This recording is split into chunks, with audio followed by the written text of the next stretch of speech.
Tati Nashano Kunuk Tawa Wapichitawi. I am the bear chief who rides the lightning. That is my Indian name. My English name is Jasper Young Bear. What are some of the things that you think is important for people to see? Because what I'm trying to do is use my platform for people to tell their stories. The purpose of the collaboration is just that, is to provide that opportunity. Mm-hmm. And I get to be creative at the same time. So it kind of checks all the boxes for me. But for you, what did you, when they told you about this, what are some of the things you thought it'd be important for not only me to know, but for the rest of the world who'll be watching? One is that we're all a human family, that all the races of man, a dark power came to our lands, to this continent, and created a divisiveness that spread all over the world.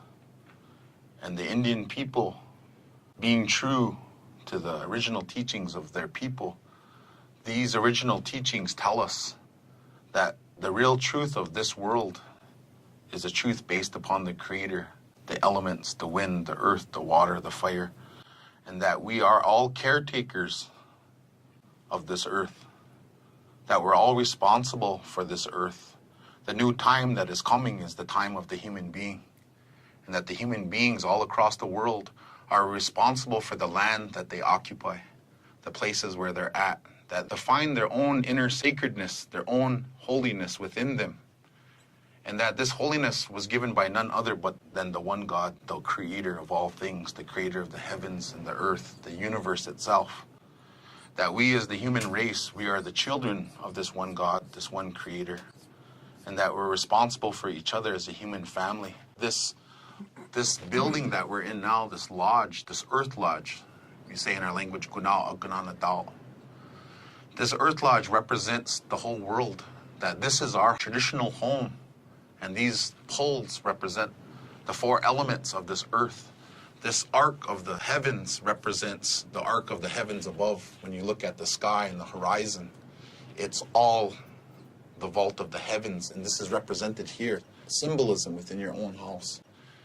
These four corners here are the four corners of the earth and the powers that keep it all together through the elements, and that the human beings are responsible for the use of the elements in a sacred manner. The people that have the fire, the water, the wind, and the earth itself, responsible for the elements, responsible to each other. We're to take the chaos and turmoil, what's happened in the world, that's swallowing the world up, the negativity and divisiveness, and to bring you and the things that you're trying to do into harmony with each other. And for that platform that you're creating through your work, through your job, through your line of clothes, through your connections with Adidas, connections with all of the business people, that business is not an enemy of spirituality. That spirituality, we must take both the light and darkness and put them into the middle path. And all of us, both light and darkness, to realize that this world was never supposed to be perfect, but we're responsible for the balances that take place, not only within ourselves, our own families, our own communities, but in nature itself. The real problem is to understand the basic idea of how we're supposed to find that sacredness within. And to go back to those original teachings, the black man, the yellow man, the red man, and the white man, to go back to those original doorways, to the original genetic makeups, the original map that's inside each one of our blood, each one of our cells, each one of our bodies, and to understand the teachings that are written inside of us. Whatever you're supposed to say through your music becomes a sonic key to the universe. To use that sonic key to create harmony. Just as many of the artists that you stand on the shoulders of, the people that inspired you, that inspire you to make the clothing with the colors and the designs that you wish the people to wear, but with the understanding that when you touch those things in a spiritual manner, that you spread that understanding throughout the universe, throughout the earth, and throughout the human family. Those sonic keys, when you make a song about happiness, that song could permeate and teach people how to be happy. So many people out there are lost. So many people don't understand themselves and their own sacredness.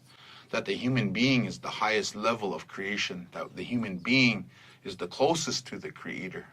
And it's because we have moms, because we have dads, because we know compassion and love, and we're taught that. So as we go along in the spiritual walk of life, you came to these homelands of the Mandan, Hidatsa, and Arikara people, and that you're to gain an energy, a power that is Dira Warukhti, that is mysterious, so that you can go ahead and go forth with the sanctification of the land itself, the earth itself. We call ourselves the Hunan Sathnish. We sit here in the middle of the North American continent. This is almost the geographical center, the heart of the land. And it is here that the Indian people still survived after all the wars and genocides that we encountered. And we still speak our language, we still pray in our ceremonies. And that we want all of the human family to come together in all the different ways that they express themselves, through their music, through their culture, through their languages, and revisit that on a global level. That was amazing. Mm-hmm. Do you mind talking about the beautiful, seamless synergy between like the old ways, the old native ways, and the new modern ways? Many of the old cultures, the Indian people are at heart the most practical people.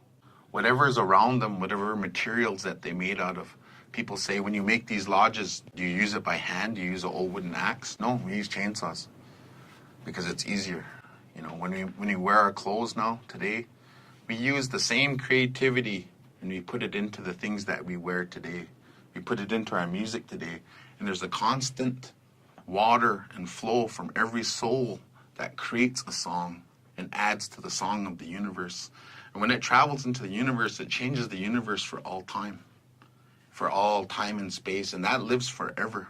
And the universe itself is made up of an upward spiral.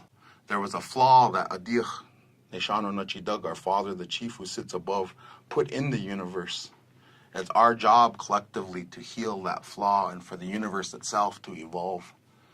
And that every time you do something with the intention of evolving the universe, you align yourself with that sacred center that's both inside of you and all around you.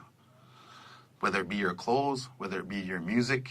As the Indian people went from more simpler types of clothing, and we evolved when different of the people came amongst these three tribes people here, we had evolved societies, evolved genetic mastery of our gardens and of the genetic seeds, the nachiriku, the sacred seeds that the Creator used. That this world is really a metaphor, that when you make something, that you're imbuing it with a part of yourself, whether it be the music, whether it be the clothes, you're imbuing that power that's going to change this universe and heal the flaw for everybody. The clothes that we wear now, becoming comfortable and practical, whatever it is, whether it be working out, whether it be gardening, whether it be having a business, all these different things, we're still carrying that on.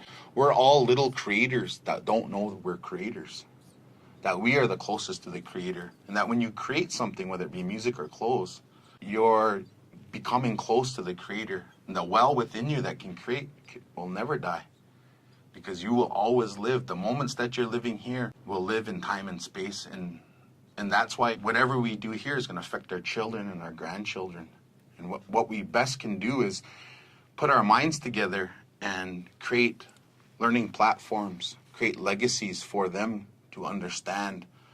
This was left for us. When they sit in the ceremony, we sit in ceremonies and we pray to the Creator. And they said, those old people, those old, kind, beautiful people, they left this for us so that we could understand ourselves and we can understand everybody. Because when you understand yourself about what you're wearing, why you're wearing it, what you're singing, why you're singing it, what instruments you're using within your ceremonies and within your music, I'm leaving this and I'm using it in a good way, in a sacred manner, so that the generations coming forth will be a part of the same synergy that I'm using to create harmony and happiness and understanding. This synergy doesn't come just from us. And the generations to come, they will use the synergy that we leave for them, that we can explain to them. And then actually They're standing on the platforms of all their ancestors, all their prayers, all their songs, all the way that they dressed, the way that they did things. We've always been fashion oriented. Different hairstyles, different types of tattooing, different types of paint that we use on our bodies to beautify ourselves was always evolving, and different things came along. And now what's happening even within our clothes is we're taking mainstream clothing and we're using it in a new way. There was a fad in powwows for a long time, those aqua socks. People quit using moccasins and they began to all dance in aqua socks. And then they began to bead the aqua socks like they were moccasins. And so they began to bead them, and then that fell out of fashion. Everybody went back to the old moccasin. So we're always going back and revisiting fashion, and we're revisiting how people do things. I'm always looking and observing, and I'm looking forward to what you're going to create. I'm looking forward, and I'll wear it, because I know it's done with the intention of binding the human family, the human race together, to understand why this is important on a global level, because the time of the human being is about personal responsibility, and that every human being born was born with a purpose, and they were born to take care of the elements and the earth itself so the future generations can partake in it. And the forces that seek to undermine that were never in charge. And so we know that we'll win. And we know that our job isn't to create a utopia. Our job is to create a balance with everything. And we're not to destroy the evil, but we're to bring everything into harmony, light and darkness. And that's what makes the best picture. That's what makes the best clothing, is the contrast and the harmony and the movement together of color and sound and life. Balance. Balance. Harmony. It's everything. That was magical, my friend. Oh. Seriously. Hey, my friend. Thank you. Yep. And your name is awesome, too. One of my aliases, Running Water. Running Water, you'd say that in our language. Midi Didiish. Midi Didius. Yeah, in Hidatsa. And the reason why is because when I'm near running water, that's when my faculties are the most clearest. That's when I think clearest. That's when my best verses, my best songs come from the shower or being near the water, in the ocean. Anything to do with water. So always connected to running water. Water and music are one. They're not two different things. Oh, wow. They're one thing. Oh. And the music of the thunder and the drums and the human soul comes from the water. The black man is gifted with the water, and it is the physical way of learning and of physical motion, and the ability to create music comes from the water. All the human race has it, but the best are the blacks. Wow. Well, it's funny when you were talking about water and the affiliation. We were all freaking out, but I didn't say anything because they all knew that. Like, all of my team, they knew that, and I wasn't going to mention it because I just wanted to just hear everything you were saying, and it was just so interesting how you make the very clear correlation. The power of the water binds us all, and that it's the most powerful of the elements. That when you have water, that on a physical level, it's the physical water, but on the metaphorical level, it's the spirit of music itself. All of our ceremonies have a drum, and they all have water as a major part of it. So even when you go to the Native American church, or you go to a powwow, or you go to a ceremony, the whole thing is driven by the sound of the thunder and the sound of the water. So when you hear us singing, we're famous. So even when people would go to war against us, they'd hear our drums, doom, doom, doom, doom. And it's the voice of the Creator talking to us through our music. Wow. And that's why we could do the crazy things that we did, because it inspired us and it resonated with us. The sound of a kick drum and the sound of a powwow drum, that vibration is congruent with the activation of the mind and soul of the human being. Is that because of the thunder? Yep. All of us were born from the thunder. Wow. And the lightning. It's the most powerful of the elements, and that it can be a liquid, solid, and a gas. It contains the music. Our bodies contain it. And the water itself, when you take it into a ceremony, it has the ability to hold energy, power, but most of all, consciousness. It's through the music that you created that inspires people to elevate and vibrate at another higher level. It's that everyday vibration that you have that vibrates. So when the hardships of life come to you, that you can overcome them, because the negativity has a low vibration. Ooh, and people get down. I feel really low. I feel I'm vibrating. People get sick from it. So when you make music and people get happy from it, they can vibrate at a higher level, overcome their sicknesses, because you're doctoring the mind. The first thing you doctor when you doctor people is you doctor the mind. And everything comes from that. So when you hit that drum, boom, it resonates through their whole system. And then they start singing. And you start to call upon the powers, and you start opening doors. And once those doors start opening, the doctoring starts coming. The vibration of the songs is a sonic key. In some ways, you doctor the human soul when you sing your music and you make your music. You're doctoring people so that they don't get sick. The hardships of life can't touch them, because you're going to make them vibrate higher. And when you pray to the one God, the creator, you align the soul and the body with the harmony that's in the universe. The universe constantly wants to create that harmony, and you become the doorway to create that harmony in the universe for people. And you don't know to which degree that you're inspiring them and that you're making them vibrate at a higher level. You're actually doctoring people with your music. And then in time, you're going to doctor people with your clothes, because you're imbuing these designs with your mind, and you're putting it in there just the way you're doctoring people with your music, making them vibrate at a higher level and overcomes the sickness. That's the basic idea of it. And it gets more and more evolved when you begin to understand that there is no distance between you and God. The creator within is the one that creates the music. First of all, that was amazing. But speaking of that, when you talk about us having to create us, the closest conduit between us and God is right here on the inside.